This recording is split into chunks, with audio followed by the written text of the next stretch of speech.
My name is James Bernett, and for 14 months the world believed I was already gone. Not dead. That would have been simpler, cleaner, easier for everyone who wanted my absence to become permanent. I was worse than dead. I was present enough to be inconvenient, silent enough to be erased. A body in a private room. Machines breathing beside me. My name printed on medical charts while my life was being divided like an estate. When I opened my eyes, nothing dramatic happened. No revelation. No tears in slow motion. No grateful prayer rising from my throat. Just light.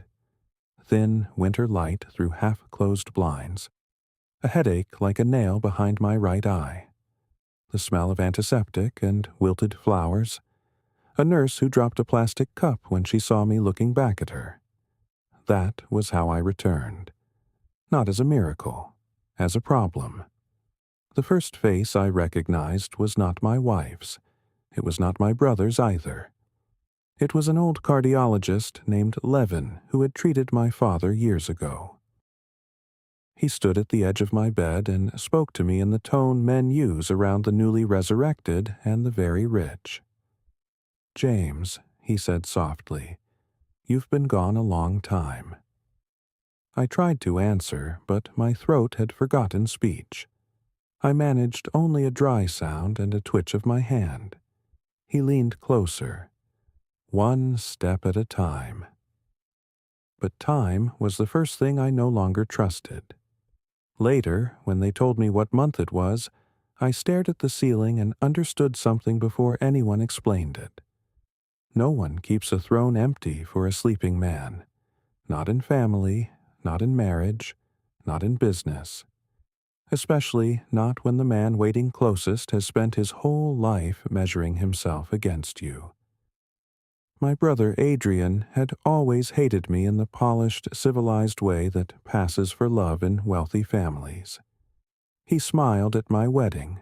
He toasted my success. He called me brother with his hand on my shoulder and calculation in his eyes. I built Burnett Capital with my own instinct, my own appetite, and 20 years of careful brutality disguised as discipline. Adrian joined later, after failing at 2 smaller ventures and charming enough investors to survive his mistakes. I gave him a title because our mother asked me to. I kept him near because distance makes certain men more dangerous. He wanted what I had, but not only the money. He wanted my certainty. He wanted the way people went quiet when I entered a room. And, though I understood it too late, he wanted my wife. Clara came to see me 3 days after I woke. By then I could sit upright for an hour at a time. My left leg still felt like a foreign object. My ribs burned when I breathed too deeply. My memory came in fragments, but one piece was sharp as broken glass. Rain on the windshield, a curve in the road above the coast, Adrian beside me in the passenger seat, talking too calmly, then my brakes failing under my foot. After that, impact. Then darkness with weight. When Clara entered the room, she looked immaculate. Cream coat, dark gloves, hair pinned back with the same deliberate softness that used to undo me. She had always known how to appear tender without ever surrendering control. For a moment, I almost reached for her. Habit is crueler than betrayal. She stopped beside the bed and looked at me as if I were something found sealed in ice. "James," she said. No tears, no rush of relief, not even guilt worn badly. I studied her face until the truth rearranged it for me. "You knew," I whispered. My voice sounded ruined, but it was enough. Her expression shifted by less than an inch. That was all I needed. "Don't do this yet," she said quietly. "You're weak." I almost laughed. It hurt too much, so I let the pain do it for me. "Where is he?" She removed one glove finger by finger. buying time. Clara always bought time when she intended to lie with elegance. Adrian has been handling things. Of course he has. The company needed continuity. The company, I said. Or you. That landed. I saw it in the stillness of her mouth. She turned toward the window. You were in a coma for over a year, James. People had to move forward. People. Not she. Not we. People. I looked at the ring still on her hand. Platinum. Emerald cut. Chosen by me in Geneva after a negotiation that ended in applause and bloodless surrender. She wore it now like an archived document, evidence of a previous regime. How long? I asked. She did not insult me by pretending not to understand. Her answer came flat. 9 months. 9 months. While I lay between pulse and silence, my brother entered my office, my home, my bed.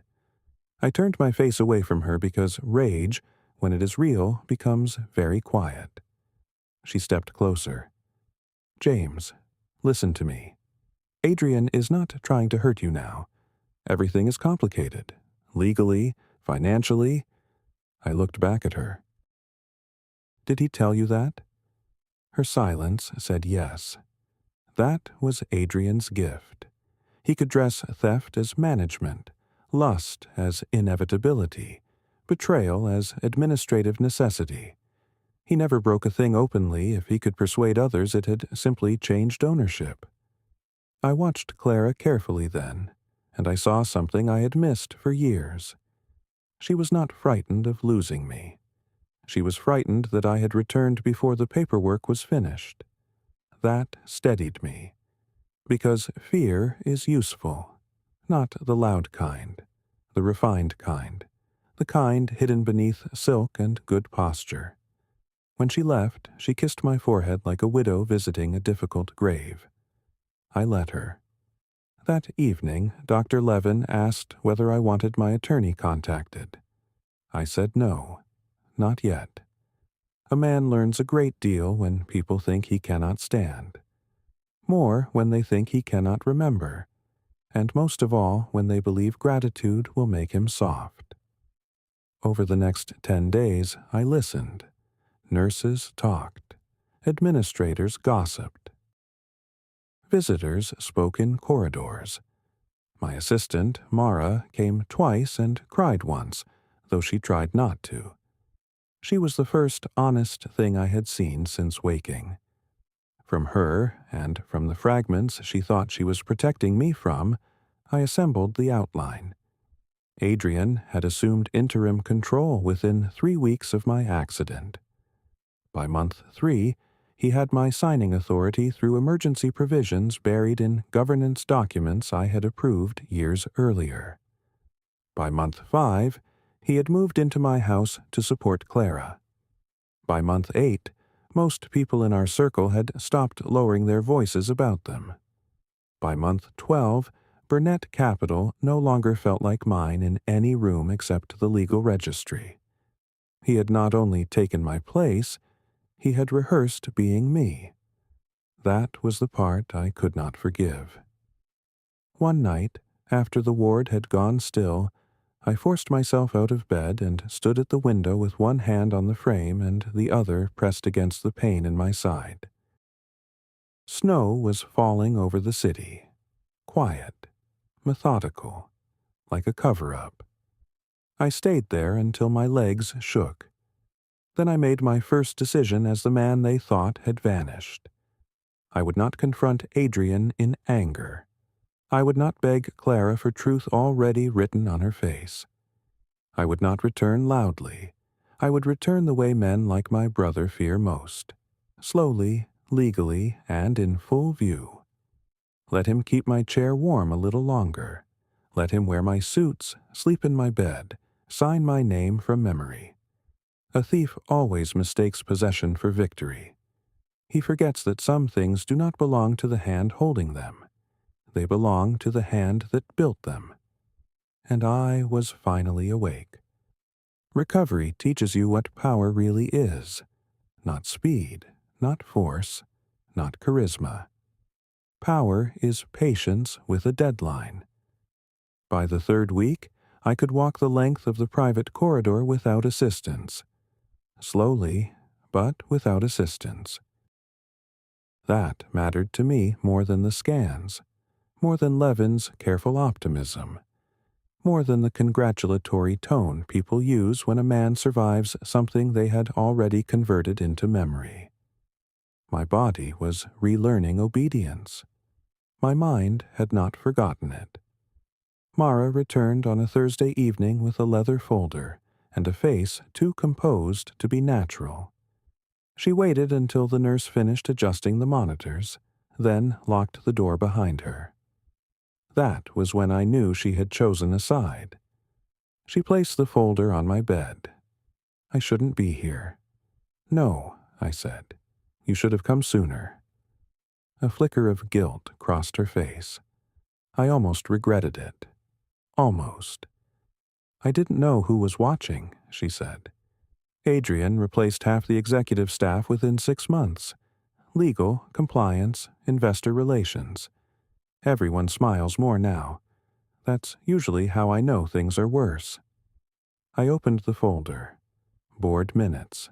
Temporary transfer resolutions. Insurance correspondence. Internal memos bearing my name in scanned signatures so clean they were almost insulting. Adrian had not forged me recklessly. He had done it with consultation, with framing, with enough process wrapped around the theft to make it resemble governance. A lesser man would have been offended by the elegance. I was educated by it. He planned for resistance, I said. Mara nodded. He planned for your death, then he adjusted. I looked up at her. She held my gaze. I'm sorry. So was I. Not for him, for myself. There is a humiliation in discovering that the worst thing you suspected about someone was still too generous. Who stayed loyal? I asked. She gave a thin smile. Depends what you mean by loyal. Some people stayed quiet. Some got rich. A few are still waiting to see who wins. Names. She gave me 6. 3 I trusted. 2 I could use. 1 surprised me. Elias Voss, our outside counsel, had refused a permanent advisory role under Adrian. Publicly, he cited workload. Privately, according to Mara, he had said only this: interim arrangements have a smell, and I prefer not to wear them. That sounded like Elias. I closed the folder. Contact no one from my phone, no one from the hospital network, and no one Clara has ever had drinks with. Mara almost smiled again. You sound better. I am better. She hesitated before speaking. There's something else. There always was. Say it. She exhaled once. Adrian is hosting the Winter Partners' dinner next Friday. At your house. For a moment I said nothing. Not because I was shocked. Shock had passed. This was something colder. The peculiar stillness that comes when insult becomes architecture. He had taken the firm, the woman, the authority, and now he wanted the theater of permanence. My dining room, my cellar, my guests, my absence arranged as ambiance. He's making a speech, Mara said carefully. There are rumors he'll announce a restructuring. Maybe a new controlling entity.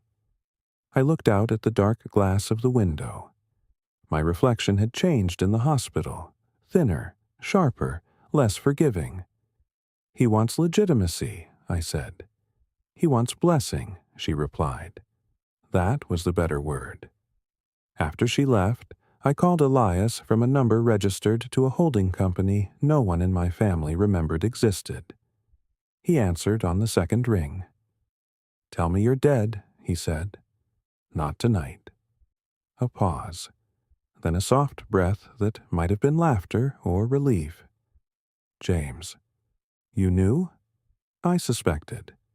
Hospitals become quiet in a particular way when families want outcomes to mature. And you did nothing.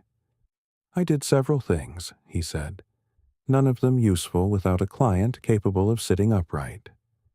That, too, sounded like him. We spoke for 20 minutes. No sentiment, no outrage, just structure. He had preserved copies of pre-accident governance documents Adrian believed had been superseded. He had concerns about how emergency authority had been extended beyond its intended window. He had questions regarding certain debt instruments Adrian used to consolidate voting pressure around the board. Questions in Elias's mouth were knives wrapped in linen. "Can I take it back?" I asked. A long silence. "Yes," he said at last, "but not all at once, and not emotionally. I have no emotional plans. That," he said, "is the first encouraging thing you've told me in years." The next days settled into routine. Rehabilitation in the morning, reading in the afternoon, silence at night. I did not contact Clara. I did not respond to the flowers Adrian sent on the 5th day after my awakening. White lilies with a card that read, "No matter what has happened, you are my brother." I had the card burned in the sink of the private bathroom with a disposable lighter Mara smuggled in inside a fruit basket. Some gestures deserve ceremony. 2 days before the dinner, Clara came again. This time she wore black. Not mourning. Strategy. She closed the door herself and remained standing as if sitting might imply intimacy neither of us could afford. "You've been making calls," she said, "and you've been checking." Her jaw tightened. "Adrian is trying to stabilize a very fragile situation." "By sleeping in my room?" "Don't reduce this." I looked at her for a long moment. "You already did." The slap never came. Clara was too disciplined for that, but I saw the impulse pass through her like weather. "You think this is simple because you were asleep through it," she said. "You missed months of uncertainty. Lawyers, lenders, board pressure, people circling. Adrian stepped in when no one else could." "No," I said. "He stepped in when no one else was shameless enough." Her eyes hardened then, and the last softness between us finally died. "You were not easy to live with, James. Neither was bankruptcy, yet you seem to have adapted." She turned away, then back again. "You always thought competence excused cruelty." "Did Adrian tell you that too?" "No, I learned that myself." That landed because it was true. Not the whole truth, but enough of one. I had loved Clara with the confidence of a man who mistakes a provision for presence. I gave her houses, access, movement, protection. I gave her a life polished to the point of abstraction. What I withheld was less visible, and, for that reason, easier to deny. Time, vulnerability, the unstructured part of devotion. Adrian had seen the vacancy and furnished it with attention. I knew this even as I despised them both for exploiting it. "When is the speech?" I asked. She frowned. "What speech?" So he had not told her everything. Good. "At the dinner. A beat too long. After dessert." I nodded once. Something in my face must have unsettled her because her voice dropped. "James, don't do anything reckless. You're not strong enough." There it was again. Weakness, offered as instruction. I stepped out of bed without answering. The pain in my leg flashed bright and mean, but I remained standing.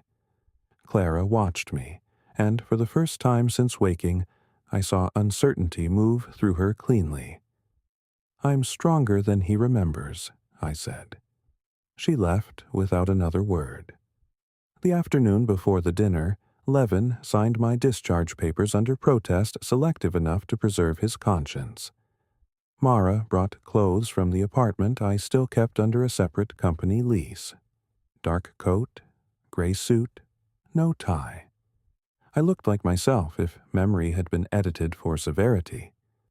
Elias met us there with documents in a slim case and a look of professional distaste that passed, with him, for loyalty. "The board package is ready," he said. "So are the injunction filings if he forces spectacle. He'll force spectacle. Then try not to enjoy it too much." I almost smiled. Outside, snow was beginning again. The city had that expensive winter silence I have always mistrusted, as if all its crimes had been temporarily upholstered. My driver asked for the destination, though he already knew it. I gave him the address anyway. My house. As we pulled away from the curb, I watched the lights smear across the window and understood that revenge, at its most refined, is not destruction.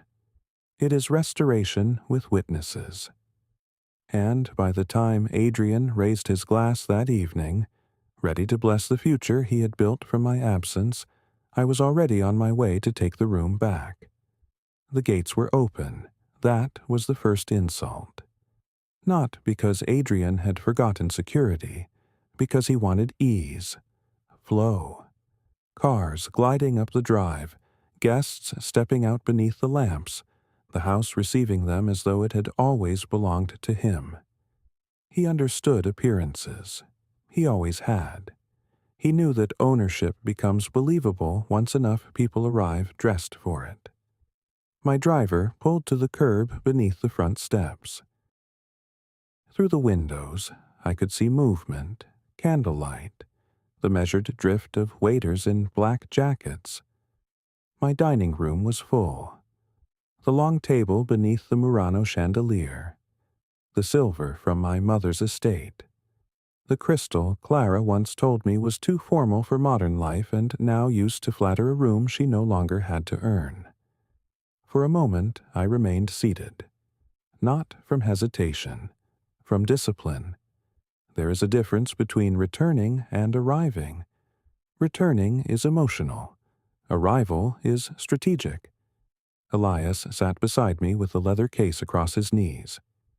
"Once we walk in," he said, "the evening belongs to process, not memory." "I know. You're not allowed to improvise." "I never improvise." He looked at me. "That is one of your more elegant lies." Mara, in the front seat, turned halfway toward us. Board members Conrad and Vale are already inside. So is Patel. If they see you before Adrian speaks, the room shifts early. "Good," I said. "No," Elias replied. "Controlled is good. Early is messy." I opened the door before either of them could continue. Cold air met me first. Then the old instinct, the one I had carried into negotiations, funerals, courtrooms, acquisition meetings, the quiet internal adjustment by which I reduced every room to weight and leverage. My legs still ached. My ribs still reminded me of impact when I straightened too quickly. None of it mattered once I saw the front door. Home is a dangerous word. People use it when they mean safety. What they usually mean is evidence. Walls that have watched you at your worst. Floors that remember your habits.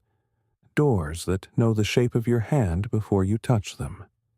The butler who opened it was not mine. Adrian had replaced him too. Younger man, correct posture, hired discretion. Then he looked up and forgot his training. "Mr. Bernett?" "Still," I said, and handed him my coat. Music drifted faintly from the drawing room. Low conversation, glass, laughter with money in it. The house smelled of cedar, wine, and a perfume Clara had once worn only for me. That almost stopped me. Not because I missed her, because betrayal acquires texture when it borrows memory. Mara and Elias came in behind me. "Library first," Elias murmured. "No," I said. "Dining room." He exhaled once, irritated. "You're doing it again." "Yes." I walked the corridor slowly enough to remain upright, fast enough to deny fragility. Staff began to notice. One server turned too sharply and nearly dropped a tray. Another froze near the archway. Rooms react before people do. A house under false management always recognizes correction before its guests are ready. I entered at the moment Adrian was rising from his chair. He had my father's cufflinks on. That was the second insult. The room did not go silent all at once.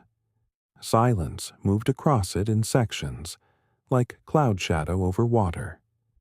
One conversation broke off near the windows. A woman set down her glass too carefully.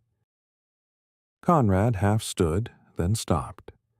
Patel stared openly, which I appreciated. Shock is a form of honesty. At the far end of the table, Clara turned her head and saw me. Whatever she had expected tonight, it was not this version of me. Not standing, not dressed, not composed. For one clear second, fear displaced control and showed me the woman beneath the arrangement. Then it was gone. Adrian remained standing with one hand on the back of his chair, a glass in the other. He recovered quickly. That was his talent. He could survive almost any moment provided he had an audience. "James," he said. He even smiled. Not warmly, skillfully. I stopped 3 seats into the room, where everyone could see me without choosing to. Elias stayed half a step behind. Mara moved no farther than the doorway. No one offered me a chair. Interesting. My brother set down his glass. "This is unexpected." "Only for you," I said. A few eyes dropped. No one likes being present at the first clean cut. Adrian came around the table as though greeting an honored guest. "You should have told someone you were being discharged. You should have told someone you were sleeping with my wife." There it was. No raised voice, no theatricality. Just fact placed precisely where it would do the most damage. The room held itself very still. Clara did not look at me. She looked at the table, which was wiser. Adrian's expression changed by almost nothing, but I saw it. The private anger beneath the public face. He hated losing control of sequence more than he hated accusation. "This is neither the place nor the condition for—" "You're right," I said. "This is my house." That reached more people than the affair. Ownership unsettles financiers more than adultery.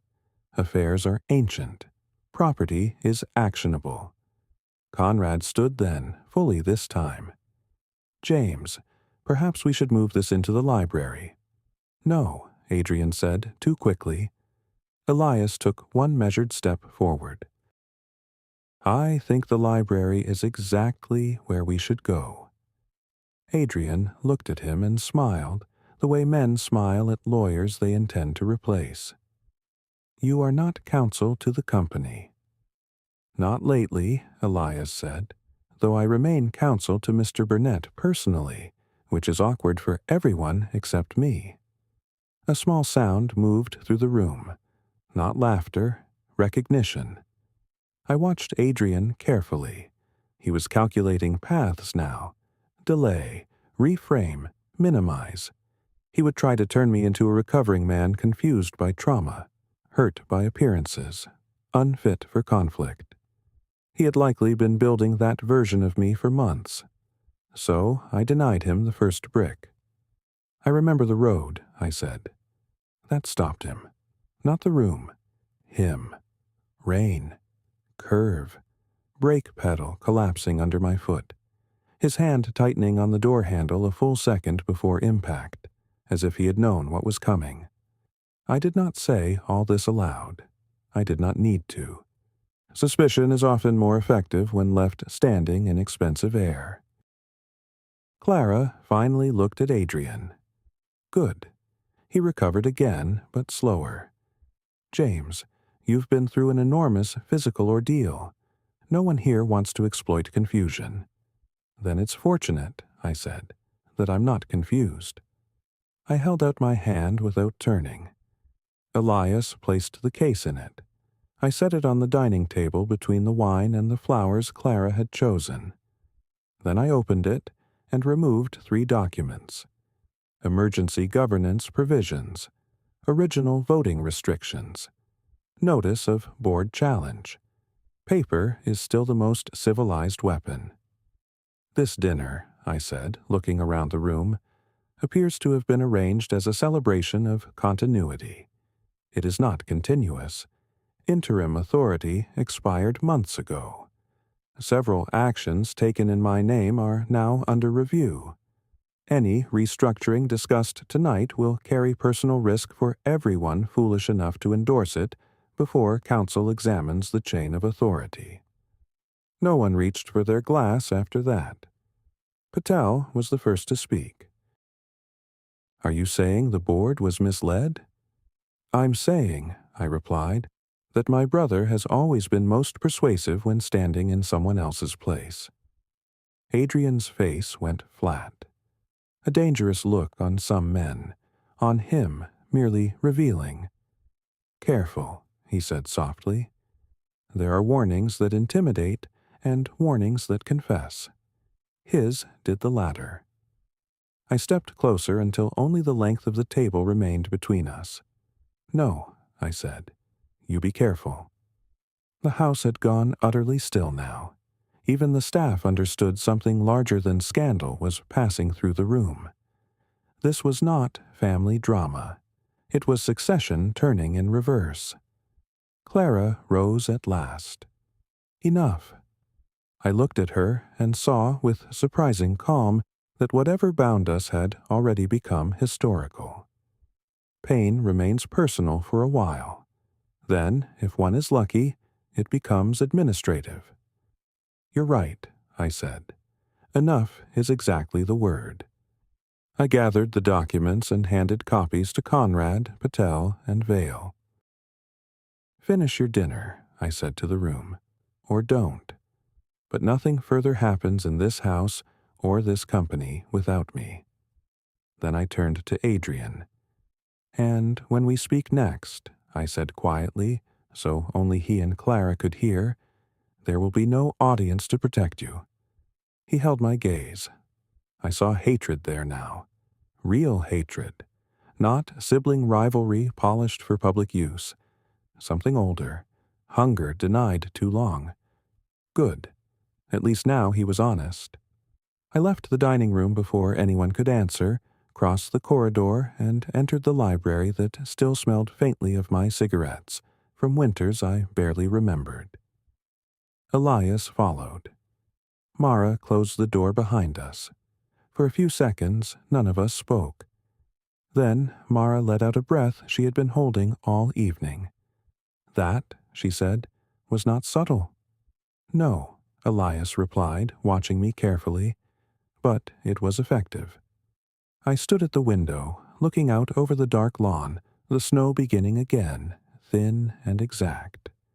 The house was mine. The room had felt it. The company would feel it next.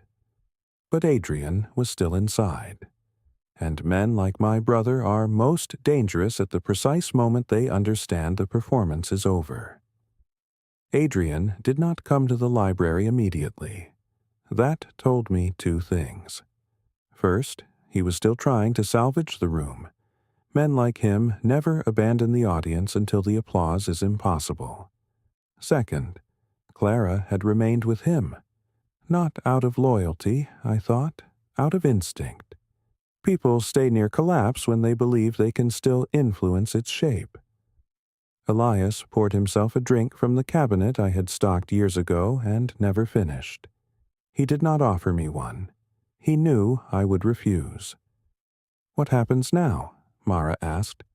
Now, Elias said, the directors begin making private calls under the table while pretending to finish dessert. I looked toward the closed door. And Adrian? Elias took a measured sip. Adrian decides whether he prefers humiliation or exposure. He'll choose delay, I said. Of course he will. It's his most practiced virtue. The handle turned 10 minutes later. Adrian entered alone. He closed the door behind him with care, which was almost funny, as though gentleness, applied late enough, might still pass for character. Without the room to flatter him, he looked different, smaller, though not physically, merely reduced to his actual scale. He glanced at Mara, then Elias, then me. "This is unnecessary," he said. "No," I answered. "The dinner was unnecessary. This is overdue." He ignored that. "You blindsided the board." I interrupted a theft. His eyes hardened. "You were gone." There it was. Not apology, not denial. The core belief at last, plain and simple. Gone. Therefore transferable. A man absent long enough becomes an inconvenience to his own history. "I was alive," I said. "You were unreachable." "And that qualified you?" He stepped farther into the room.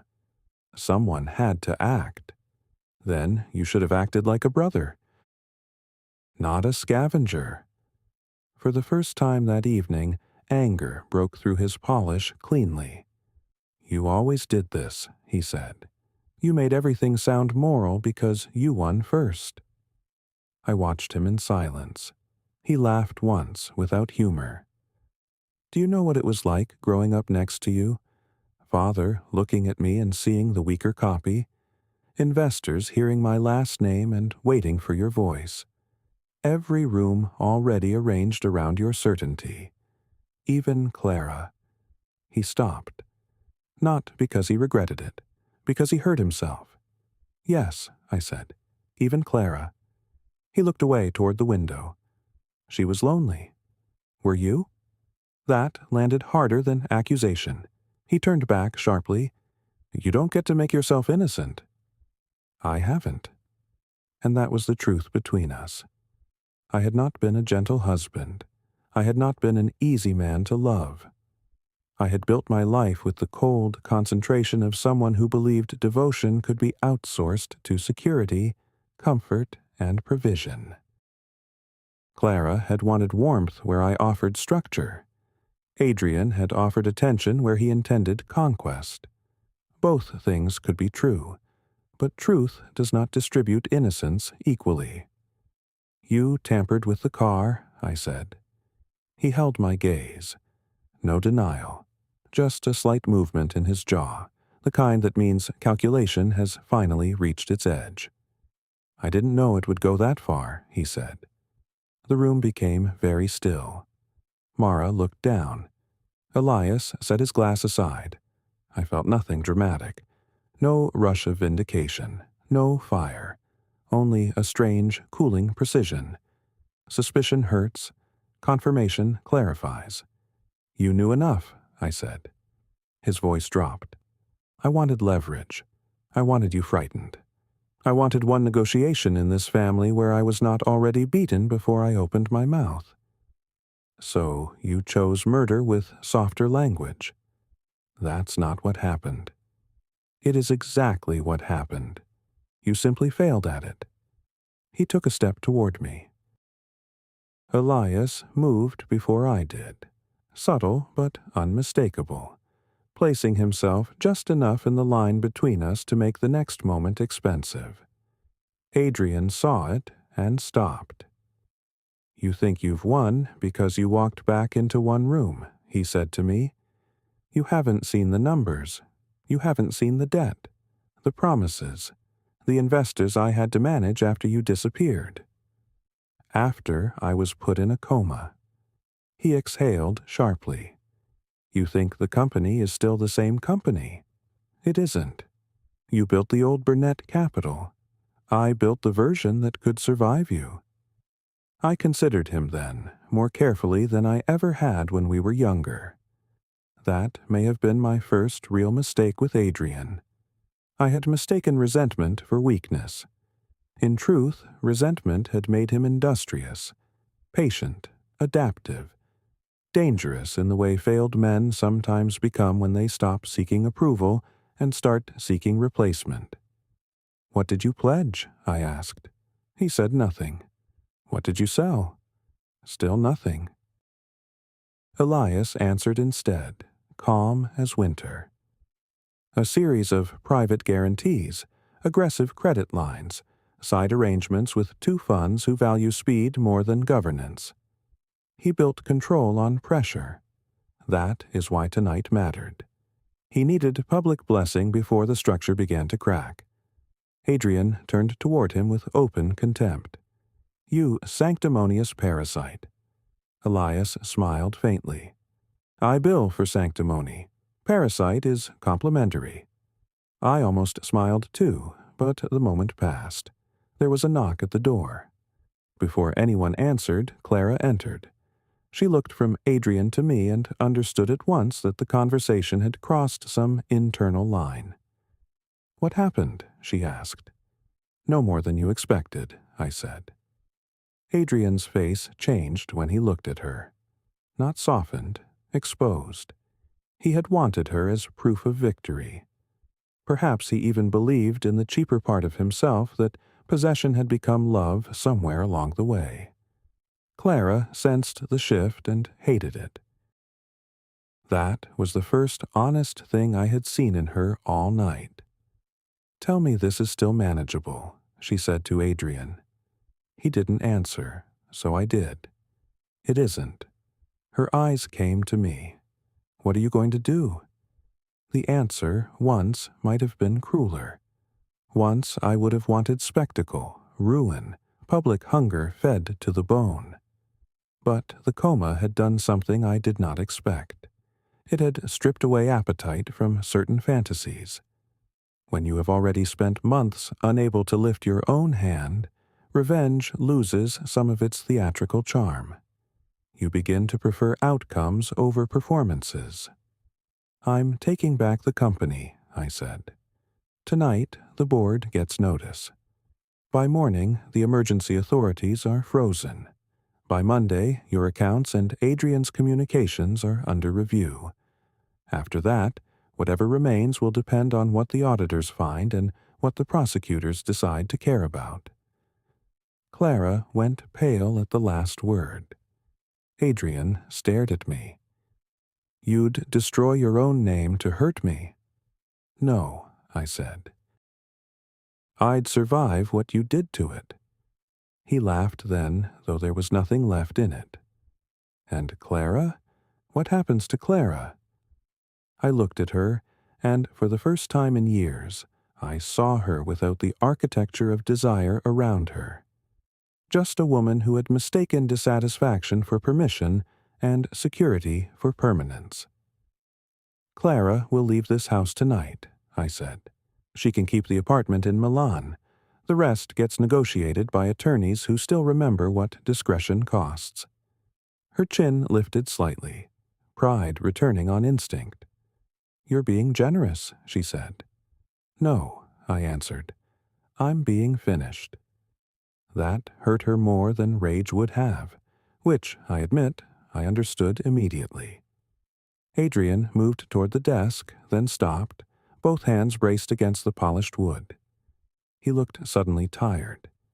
Not broken. Men like him rarely break cleanly. They fray, they bargain, they harden around loss until it resembles identity. "You always needed the last word," he said. I shook my head. "No, I only needed what was mine." He turned and looked at me for a long moment, as if trying to find some door still left closed between us. Then he saw there wasn't one. Without another word, he walked out. Clara remained. Mara, after a glance at me, left with Elias and quietly closed the door. We stood there in the old library, surrounded by books neither of us had touched in years, and listened to the faint sounds of the dinner failing elsewhere in the house. "I did love you," she said at last. I believed her. In its way, that was the bleakest part. "Not enough," I said. "No." She did not cry, neither did I. Some endings are too exact for tears. They ask for signatures, keys, silence. When she left, she took nothing from the room except the scent of her perfume and the final illusion that I had somehow misunderstood us. I stood alone for several minutes after that. Then I opened the study safe Adrian had never discovered, because he had always overestimated complexity and underestimated memory. Inside were original share certificates, handwritten notes from my father, a watch I had not worn in 10 years, and a photograph of Adrian and me as boys on a pier in the north of England, both of us squinting into the sun. Not yet enemies, not yet ourselves. I looked at it longer than I should have. In the end, revenge does not restore innocence. It restores sequence. It places the names back on the correct doors. It removes imposture. It forces memory to stand where fantasy had been standing. By midnight, the board had adjourned without ceremony. By 2 a.m, Elias had the injunctions ready. By dawn, my house was quiet again. Not peaceful, quiet. There's a difference. In the weeks that followed, Adrian resigned before the investigations became formal, which spared the firm some public blood and denied him the martyrdom he might have preferred. Clara left for Europe and sent one letter I never answered. Burnett Capital survived, altered but intact. Survival is rarely elegant. It is mostly paperwork and appetite, and the discipline to keep breathing after revelation. As for me, I kept the house for another year and then sold it. Too much of it had learned the wrong voices. People sometimes imagine revenge as a hot thing, immediate, satisfying, final. They are wrong. Real revenge is cold, administrative, delayed until the truth can wear a suit and enter through the front door. And even when it succeeds, it leaves a cost. I got my company back, my name, my place at the head of the table. What I did not get back was the man who entered that car believing betrayal still had limits. He died somewhere on that wet road with the brakes giving way beneath his foot. The man who came home afterward was quieter, harder too. But at least, finally, he belonged to himself again.